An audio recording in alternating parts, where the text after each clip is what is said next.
Well, my friends, I am Dr. S. Mondal, BHMS Honours, Consultant Homeopathic Physician. Today, I want to discuss a very important and relevant topic for today's life, that is fatty liver or liver চর্বি। আজকে আমরা fatty liver বা fatty liver disease বা লিভারে চর্বি জমা নিয়ে আলোচনা করব। অলরেডি হেপাটাইটিস সম্পর্কে এর আগে আমরা অনেকগুলো ভিডিও আপলোড করেছি। তো মূল টপিকে চলে আসি, what is fatty liver. Fatty liver যদি আরও মেডিকেল টার্মিনোলজিকে এই কন্ডিশনটাকে বলা যায়, that is called the steato hepatitis.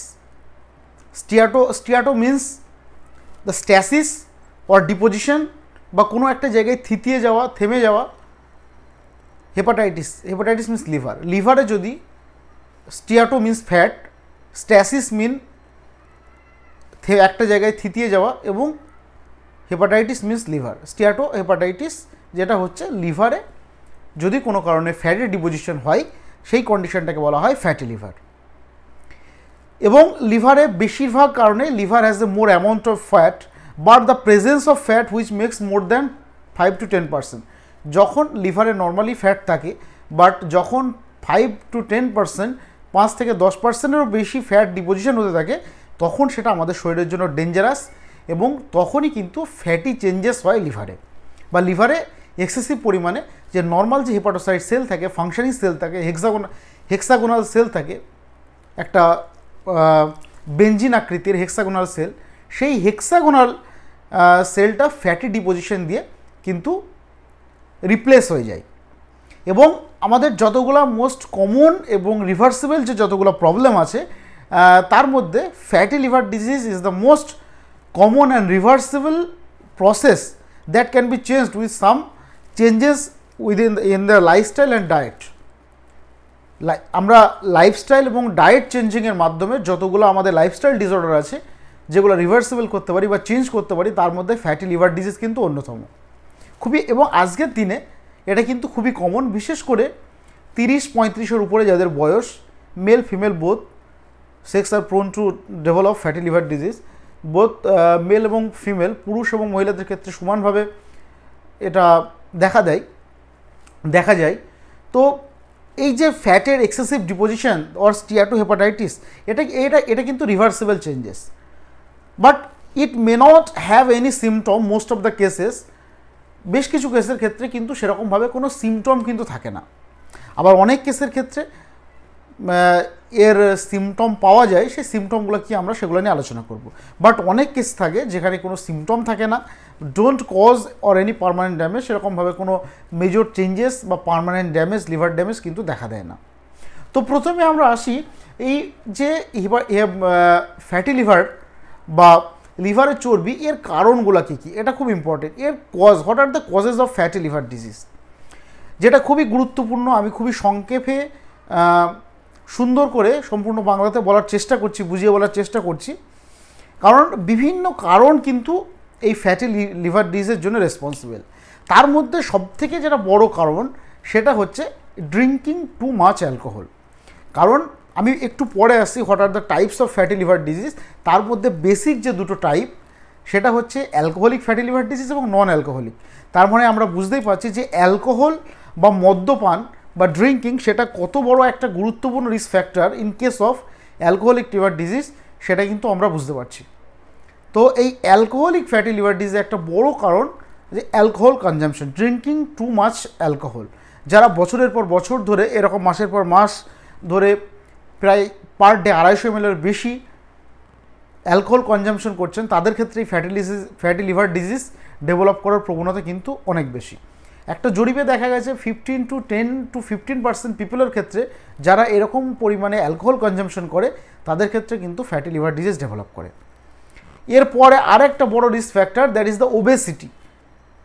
যদি পেশেন্ট হাইলি ওবেস হয়, খুব মোটাসোটা হয়, এবং যাদের BMI level, body mass index যাদের অ্যাভাভ 30-এর উপরে, সেই সমস্ত পেশেন্টের ক্ষেত্রেও কিন্তু ফ্যাটি লিভার ডিজিজ ডেভেলপ করার প্রবণতা অনেক বেশি।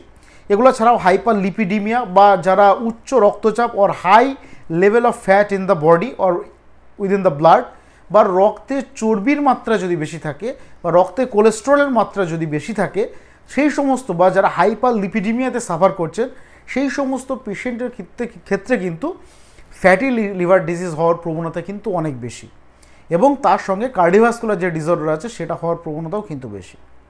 এগুলো ছাড়াও আরও কিছু সিস্টেমিক ইলনেস যেমন ডায়াবেটিস, যদি কোনো পেশেন্ট ডায়াবেটিসে সাফার করে সেই ডায়াবেটিস থেকেও কিন্তু পরবর্তীকালে ফ্যাটি লিভার ডিজিজ হতে পারে। এবং এগুলো ছাড়াও যদি র্যাপিড ওয়েট লস হয়, পেশেন্টের যদি ওরকম র্যাপিড ওয়েট লস হয়, দিনের পর দিন যদি পেশেন্ট ওয়েট লস করছে, তাদের ক্ষেত্রেও কিন্তু, কারণ কি, excessive breakdown of the fat, লিভারের নর্মালি যে ফ্যাটটা জমা থাকে বা স্টোর থাকে, সেই ফ্যাট যদি এক্সেসিভ লেভেলে ব্রেকডাউন হয় বা ভাঙতে শুরু করে, সেই ফ্যাটগুলো কিন্তু লিভারে ডিপোজিশন হয় এবং পরবর্তীকালে ফ্যাটি লিভার ডিজিজ ডেভেলপ করে, যেটা নর্মাল যে হেপাটোসাইট বা লিভার সেল সেটাকে ড্যামেজ করে।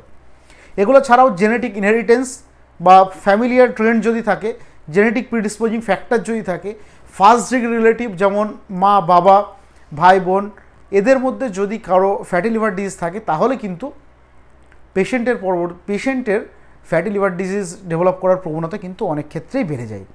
Side effect of certain medicines বা বিভিন্ন টাইপের যে ড্রাগস, অ্যালোপ্যাথিক মেডিসিন আছে, যেমন অ্যান্টিসাইকেট্রিক ড্রাগ বা সাইকোলজিক্যাল প্রবলেমের জন্য যে সমস্ত ড্রাগ ইউজ করা হয়, অ্যান্টি হাইপারটেনসিভ ড্রাগ, বিভিন্ন টাইপের অ্যান্টাসিড, বিভিন্ন টাইপের স্টেরয়েড, সেই সমস্ত ড্রাগসের অনেক ড্রাগস কিন্তু আমাদের বডির এক্সেসিভ ফ্যাটির ব্রেকডাউন করে সেটা লিভারে ডিপোজিশন করায়, যার ফলে কিন্তু ফ্যাটি লিভার ডিজিজ ডেভেলপ করে।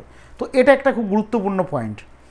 এবং যাদের বডিতে too much iron in the body, যদি কোনো কারণে, ঠিক অ্যানিমিয়া যেরকম রক্তাল্পতা, যদি কোনো কারণে two excessive increases the ferritin level within the blood or increase ferritin in the ব্লাডে যদি ফেরিটিন লেভেল ইনক্রিজ করে যায়, তাহলেও কিন্তু অনেক সময় পেশেন্টদের এই ধরনের প্রবলেম আসতে পারে।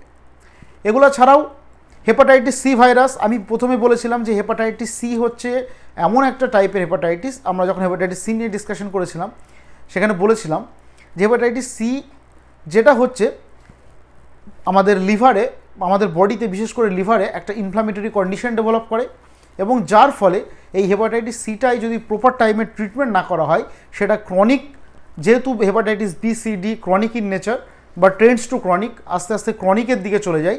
তো হেপাটাইটিস বি, সি, ডি, বিশেষ স্পেশালি দ্য হেপাটাইটিস সি, এই হেপাটাইটিস সি ভাইরাস আমাদের এর যে কমপ্লিকেশন হিসাবে পরবর্তীকালে ফ্যাটি লিভার ডিজিজ, এবং সেখান থেকে সিরোসিস অফ লিভার, এবং সেখান থেকে হেপাটোসেলুলার সিএ বা লিভার ক্যান্সার, কিছু মানে লিভার ক্যান্সার পর্যন্ত কিন্তু ডেভেলপ করতে পারে এই হেপাটাইটিস সি। তো এই জন্য এটা কিন্তু খুব ইম্পর্ট্যান্ট একটা ফ্যাক্টর। এগুলো ছাড়াও এগুলো আমরা কারণ সম্পর্কে জানলাম, এরপর আমরা রিস্ক ফ্যাক্টর সম্পর্কে জানবো, তারপরে আমাদের সাইন অ্যান্ড সিমটম এবং ডিফারেন্ট টাইপস কী কী আছে, তার ডায়াগনোসিস কী, সেগুলো সম্পর্কে, এবং সর্বোপরি ম্যানেজমেন্ট এবং ট্রিটমেন্ট। তো what are the risk factor of fatty liver disease? তাহলে রিস্ক ফ্যাক্টরের মধ্যে কী কী আছে? বিশেষ করে যারা ওবেস পেশেন্ট এবং তার সঙ্গে পেশেন্ট যদি টাইপ 2 ডায়াবেটিসে সাফার করে, type 2 diabetes mellitus associated with obese patient and along with hyperlipidemia, the patient is suffering from hyperlipidemia or high blood cholesterol level. এগুলো ছাড়া ম্যালনিউট্রিশন এবং এক্সেস অ্যালকোহল যদি ইউজ করে, তার সঙ্গে হাই ব্লাড কোলেস্টেরল এবং হাই ট্রাইগ্লিসারাইড লেভেল যদি থাকে, আর যদি যে সমস্ত মেডিসিনের কথা বললাম, অ্যালোপ্যাথিক বিভিন্ন টাইপের মেডিসিন, যেগুলো খেলে কিনা এই সমস্ত ফ্যাটি লিভার ডিজিজ হওয়ার প্রবণতা বেশি, এবং যারা মেটাবলিক সিনড্রোমে সাফার করছে তাদের ক্ষেত্রে কিন্তু এই ফ্যাটি লিভার ডিজিজ কিন্তু ডেভেলপ করার প্রবণতা সব থেকে বেশি। তো এটা গেল। তো এটা হলো আমাদের ফ্যাটি লিভার ডিজিজ সম্পর্কে, তার ফ্যাটি লিভার ডিজিজ কী, এর কারণ কি, এর রিস্ক ফ্যাক্টর কী আছে। এবার আমরা আলোচনা করব what are the symptoms of the fatty liver disease. আমি এরকম বললাম যে অনেক পেশেন্ট আছে যাদের ক্ষেত্রে কিন্তু ফ্যাটি লিভার ডিজিজে কোনো সিমটমই থাকে না, আর অনেক পেশেন্ট আছে যাদের ক্ষেত্রে কিন্তু বেশ কিছু সিমটম দেখা দেয়। সেই সিমটমগুলো কী কী? যেমন হচ্ছে ওয়েট লস। পেশেন্ট যদি দিনের পর দিন ওয়েট লস করতে থাকে, কোনো কারণে তার ওজন কমতে থাকে, তাহলে কিন্তু অবশ্যই একটা LFT বা লিভার ফাংশন টেস্ট করানো, যাতে কিনা বোঝা যায় পেশেন্ট ফ্যাটি লিভার ডিজিজে সাফার করছে কিনা। এগুলো ছাড়াও অ্যাবডোমিনাল পেন, অ্যাবডোমিনাল কোন রিজিয়ানে? রাইট আপার কোয়াড্রেন্টে পেন বা রাইট হাইপোকন্ড্রিয়াক রিজিয়ানে যদি পেন হয়, ঠিক ডান দিকে, পেটের ডান দিকে যদি এই বরাবর একটা যন্ত্রণা হয়, তাহলে কিন্তু that pain due to the anything wrong within the liver. Fatty liver ডিজিজের জন্য এটা কিন্তু একটা কার্ডিনাল সিমটম। এবং feeling tired or fatigueness, patient যদি সবসময় একটা ক্লান্তি ভাব, একটা ক্লান্ত বোধ যদি সবসময় একটা ক্লান্তি বোধ যদি করে, এগুলো ছাড়া উইকনেস, অল্প একটু কাজ করলে, অল্প একটু হাঁটাচলা করলেই ভীষণ হাঁপিয়ে যাচ্ছে, শরীর প্রচণ্ড উইক হয়ে থাকছে, তার সঙ্গে নশিয়া এবং jaundice like symptom, nausea, vomiting, anorexia, loss of appetite, এই টাইপের সিমটম যদি থাকে তাহলে কিন্তু it is a symptom of fatty liver disease. আপনারা ডায়াগনোসিস করান, ডাক্তারবাবুকে দেখান, ডাক্তারবাবুর পরামর্শ নিন। এগুলো ছাড়াও বেশ কিছু সাইকোলজিক্যাল সিমটম যেমন কনফিউশন, পুয়ার জাজমেন্ট এবং trouble concentrating, these are the psychological symptom to see in case of fatty liver disease. What are the symptom? Confusion, কোনো একটা জিনিস নিয়ে বারে বারে কনফিউশন হচ্ছে, রিপিটেডলি কনফিউজড হচ্ছে পেশেন্ট, যে এটা কি হবে, এটা কি হতে পারে, ঠিক প্রপারলি জিনিসটা কিন্তু বুঝতে পারছে না। আরেকটা হচ্ছে পুয়ার জাজমেন্ট, একটা কোনো কিছু বিচার বুদ্ধি বিশ্লেষণ করার যে ক্ষমতা সেটা আস্তে আস্তে যদি রিডিউস করে। এগুলো ছাড়াও ট্রাভেল কনসেন্ট্রেটিং, যদি কোনো কারণে কোনো একটা পার্টিকুলার বিষয়ে মনোনিবেশ করতে, সেটা স্টাডি হতে পারে বা আরও অন্য কোনো জিনিস হতে পারে, যদি এই সমস্ত প্রবলেমগুলো করতে যদি পেশেন্টের প্রবলেম হয় তাহলে he was suffering from fatty liver disease. যত তাড়াতাড়ি সম্ভব ডক্টরের সঙ্গে কনসাল্ট করে প্রপার ডায়াগনোসিস করে ট্রিটমেন্ট স্টার্ট করুন। এই ছিল আমাদের ফ্যাটি লিভার ডিজিজের ফার্স্ট পার্ট। আমি সেকেন্ড পার্টে বাকি রিমেনিং যে টপিকটুকু আছে সেটা শেষ করব। তো হেলথ রিলেটেড সমস্ত রকম ইনফরমেশনের জন্য আমার এই channel doctor S Mondal official এবং আমার ফেসবুক এবং ইনস্টাগ্রাম আইডি, সেখানে আপনারা ফলো করুন এবং আমার চ্যানেলটি সাবস্ক্রাইব করুন। ভালো থাকবেন, সুস্থ থাকবেন, দেখা হচ্ছে পরের ভিডিওতে। Thank you.